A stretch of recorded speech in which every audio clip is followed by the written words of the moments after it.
raditi privredno izvoz, svašta. Nemačka ogromna sila.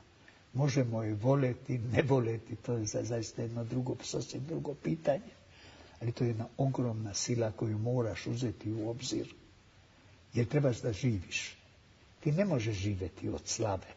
Borili smo se u partizanima i neko priznaje to nama. Ko? Niko ništa. Meni je rekao na onom, bio je, da, u Jasenovcu sam bio i onaj Slavko Goštej, neko privede meni Sanadera. Ja sam predstavljao Svjetski jevrejski kongres, nisu mi ni dali da govorim, jer dan pre toga u Gradini sam rekao nema oproštaja i nema, ne zaboravljamo i nećemo nikad oprostiti, to sam ja rekao. Oni su to znali, priđe Sanader, gleda me u oči, kaže, gospodine predsjedniče, to je Ariel, ne? On me gleda, kaže, čuo sam za vas. A ja rekao, čuo sam i ja za vas, predsjedniče.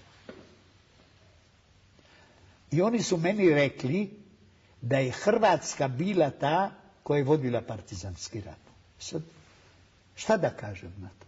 Šta da kažeš na takvu stvar? Mislim, bilo je komunista Hrvata, nema sumnje, i muslimana, svaka čast. Oni koji su bili antifašisti, borili se. Nemam ništa protiv, imam samo za. Ali da je hrvatski način, kako je Hrvati?